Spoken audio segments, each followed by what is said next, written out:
فاضل، زملائي أعضاء هيئة التدريس الكرام، أعزائي الطلبة والطالبات، سوف نقودكم إلى جولة تاريخية تحت عنوان نافذة على حضارة مصر بين الماضي والحاضر. هنعرف من خلالها كل نافذة تاريخية مصر قديما وحديثا. نظام المقايضة، تعالى يا آدم ولد، هتقول إيه في نظام المقايضة؟ المقايضة هي أخذ السلع والخدمات بدون نقود. بدون نقود، دي كان نظام متعامل به في مصر قديما. نيجي بقى على عيوب نظام المقايضة. مين؟ تعالي يا ندى. هو نظام صعب لأنه يجب أن يكون الشخص الذي لديه سلعة ما بحاجه إلى سلعة أخرى. تمام، نظام كان متبع بس كان نظام صعب في التعامل معه. ننتقل إلى نافذة أخرى وهي الطاقة الكهرومائية. تعالي يا هتقولي لنا إيه في الطاقة الكهرومائية؟ الطاقة الكهرومائية هي يتم توليد الطاقة الكهرومائية الطاقة الكهرومائية حيث يتم توليد الطاقة الكهرومائية من المساقط المائية الصناعية على نهر النيل، مثل محطة كهرباء السد العالي ومحطة كهرباء خزان أسوان. تمام كده يا جماعة، عرفنا الطاقة الكهرومائية. والسد العالي بني أو أسس عام 1971. نيجي بقى على الأودية الجافة. تعالي اتفضلي. الأودية الجافة مثل الوادي العلاقي التي كان مجرى تملأه المياه قديما ثم جف وتستخدم حاليا كمجاري مائية عند حدوث السيول. تمام، الأودية الجافة يا جماعة كانت أودية كانت تجري فيها المياه قديما ثم جفت. ننتقل إلى تعالي اتفضلي. قرية بنبان في محافظة أسوان لتوليد أكبر مشروعات للطاقة الكهربائية من الشمس في العالم. والدولة بتتجه إلى استخدام الطاقة الشمسية النظيفة في توليد الكهرباء نحو بيئة نظيفة. نيجي بقى يا جماعة على الخزان الجوفي. هناخد الجغرافيا الأول. الخزان الجوفي.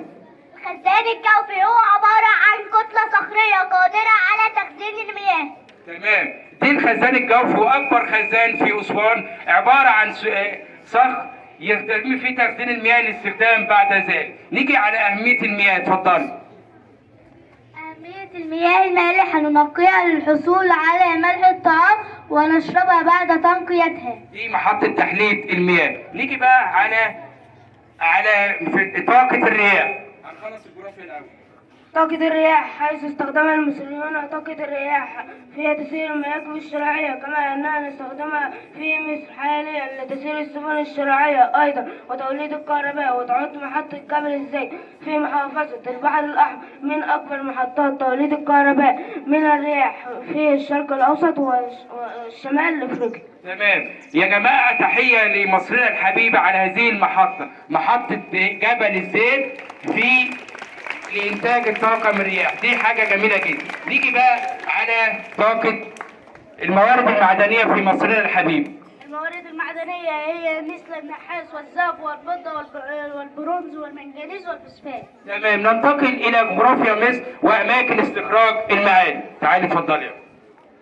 أماكن استخراج المعادن مثل الذهب والحديد والنحاس. يستخرج الذهب من منجم السكر، ويستخرج الحديد من الواحات البحرية، ويستخرج النحاس من محافظة البحر الأحمر. تمام، نيجي بقى على نقطة تانية والموارد في بلدنا.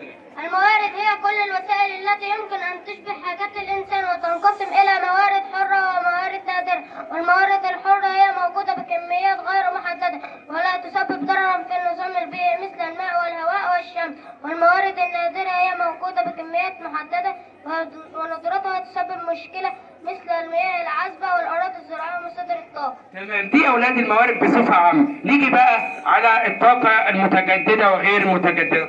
الطاقة المتجددة مثل الرياح والشمس والماء. الطاقة الغير متجددة مثل الفحم والبترول والغاز الطبيعي. جميل، نيجي بقى على كده. تعالي اتفضلي، هتقولي ايه؟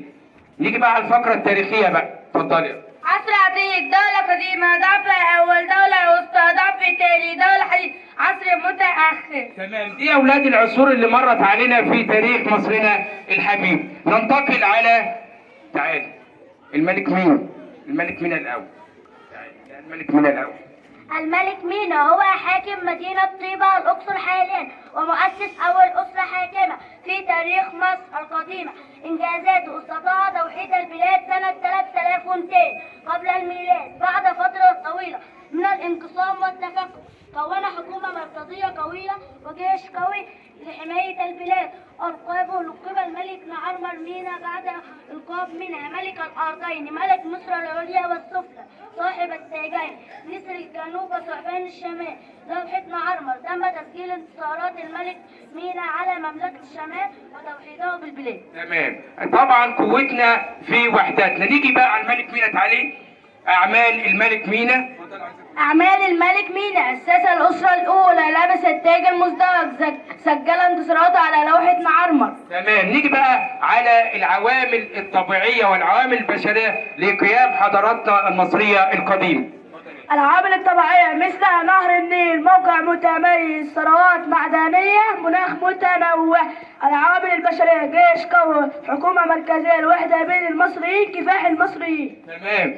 نيجي بقى على الملك ابن محاد الثالث. اتفضلي يا الملك أمنحات الثالث هو واحد من أهم ملوك عصر الدولة الوسطى التي تميزت فترة حكمه بالهدوء وإنجاز الكثير من المشاريع. أنشأ الملك أمنحات الثالث سدا عظيما عرف بسد اللاهون عند المدخل الطبيعي لبحيرة نوريس المعروف ببحيرة قارون حاليا، لتنظيم دخول وخروج المياه إلى نهر النيل إلى منخفض الفيوم. توفي الملك أمنحات الثالث عام 1813. تمام. نيجي بقى على الملك تحتمس الثالث. تعالي. الملك تحتمس الثالث هو أحد ملوك الأسرة الثامنة عشر في الدولة الحديثة الذي يسمى عصر المجد الحربي، وكان من أعظم القادة العسكريين في مصر قديما. توليه الحكم أصبح ملكا على مصر وهو ما زال صغيرا، ونقش مراسم توجيه على جدران معابد الكرنك. إنجازاته العسكرية والسياسية: 1. اهتم بالجيش وتدريبه بالفرسان والعربات الحربية وبني القلاع والحصون. 2. قاد العديد من الحملات العسكرية الناجحة لتأمين حدود البلاد، ومن أشهرها معركة مجدو التي انتصر فيها على أمير قادش.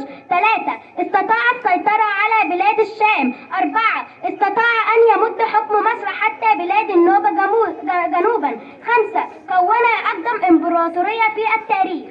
تمام. بعد يا أولاد نأخذكم على النافذة الأخيرة في تاريخنا المعاصر، وهو الزعيم الراحل جمال عبد الناصر. اتفضل يا عبد الله.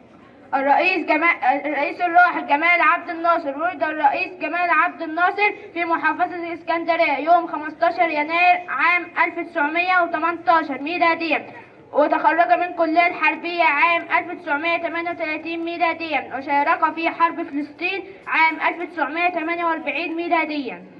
شكرا لحضراتكم، وهي دي نهاية النوافذ التاريخية، وإلى لقاء آخر، وشكرا لحضراتكم.